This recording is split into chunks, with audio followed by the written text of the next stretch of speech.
mga kalaptop, no, for today's video mga kalaptop is nandito tayo ngayon sa ating mini fish barracks kasi may bagong update ako sa inyo mga kalaptop. Yung red dragon natin at saka yung black molly natin is nanganak na sila mga kalaptop, and hindi natin inasahan yung black molly mga kalaptop na marami silang binuga. So as of now mga kalaptop, 7 pa lang yung naibuga ng black molly natin, and patuloy pa rin silang nanganak dito sa ating storage box, no. So dito ko sila kinuha mga kalaptop. Yung 5 mga kalaptop dito sa dito sa may plants, dito siya nakatago. So importante talaga yung mga plants na mga kalaptop para maka-hide yung natin, yung mga fry natin sa muli. So ginawa ko to mga kalaptop is ito talaga yung purpose, para yung mga fry or may fry na naman sila is makatago sila dito sa spot na to, no. So dito naman sa chocolate brown molly natin is hindi pa sila nanganak. So hindi ko alam kung kailan sila manganak, no. Pero dito sa ating black molly, yan, pakita ko sa inyo guys. Ito yung nakuha natin mga kalaptop. Yan, no. Mga malaki na talaga yung mga fry ng balon molly natin, and ngayon pa siguro to sila pinanganak, no, kasi parang nanibago talaga sila.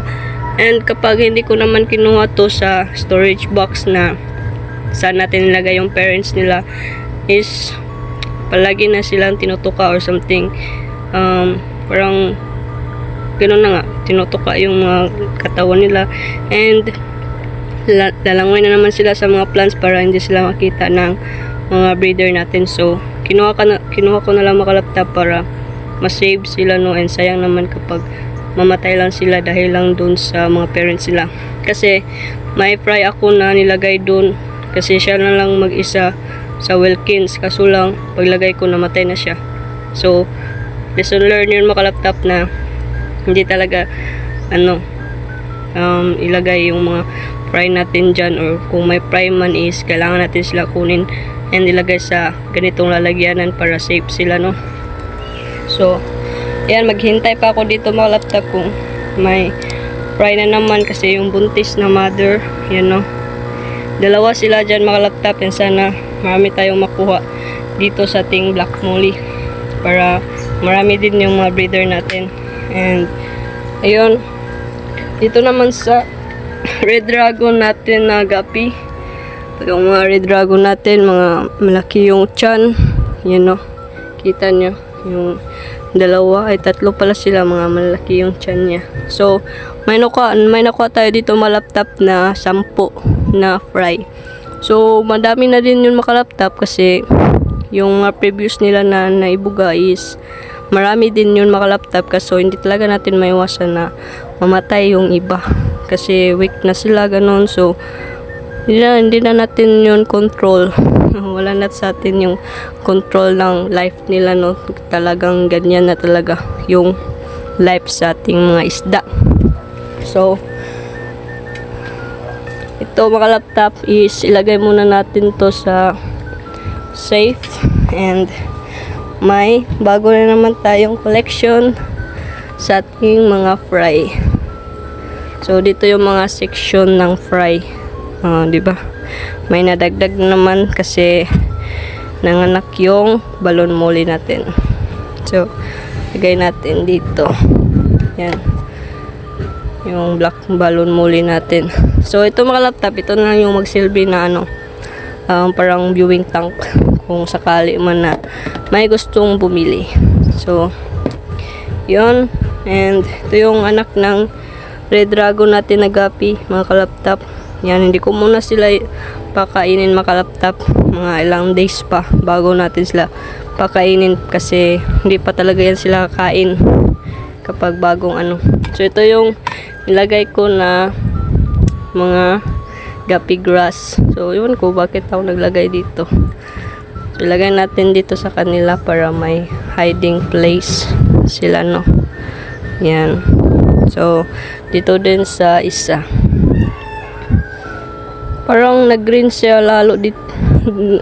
Parang nag-green siya lalo dito pag nilagay na natin and sinara natin yung lalagyan, ano. So, ito is ano naman yan. Parang reserve. Oh, di ba? So, maganda na siyang tingnan makalaptop. O, tingnan niyo. Yan, may mga hiding spot na sila dyan. Ayan, o. Nakapatong pa yung isa. So, ganyan sila kanina makalaptop.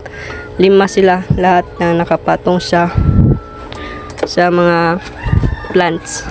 So, dito makalaptop, ito yung MBT, yung metal blue tail natin na gapi. Isa na lang siya dyan makalaptop. So, dyan na muna siya. So, kung may mga palalaki na naman tayo, lalo na tong balon muli natin, so, lagay natin dyan kasi mag-isa naman lang yung yung metal blue tail natin. Ito yung silver koi gapi natin makalaptop. So, may growing tank na sila and medyo malaki na din sila dyan. Yan, no. So, sobrang dami nila, guys. Ito, panibagong blessings na naman to makalaptop. And, yun, sana maparami and malusog yung mga fry natin. So, ito yung mga ibang fry natin makalaptop na pinapalaki. Ito yung red dragon natin na first batch.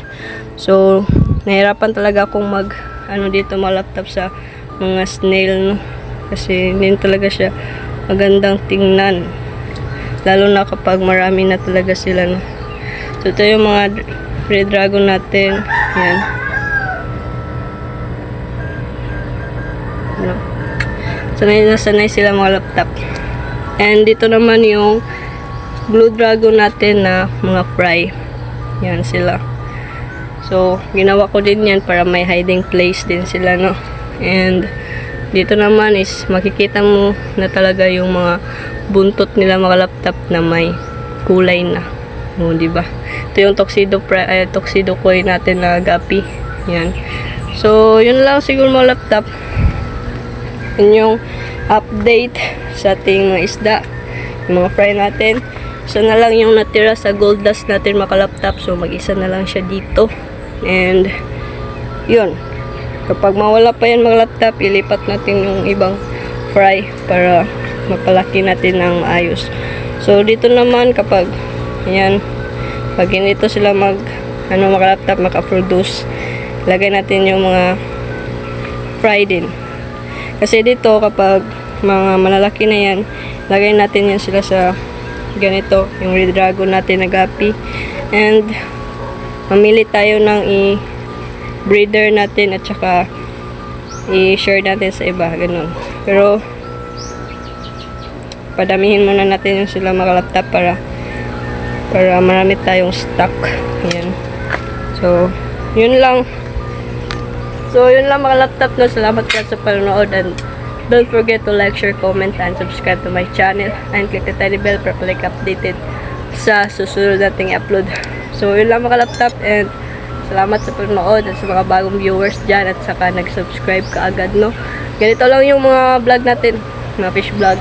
Kung saan tayo pupunta is i-vlog natin. So, yun lang. Peace out.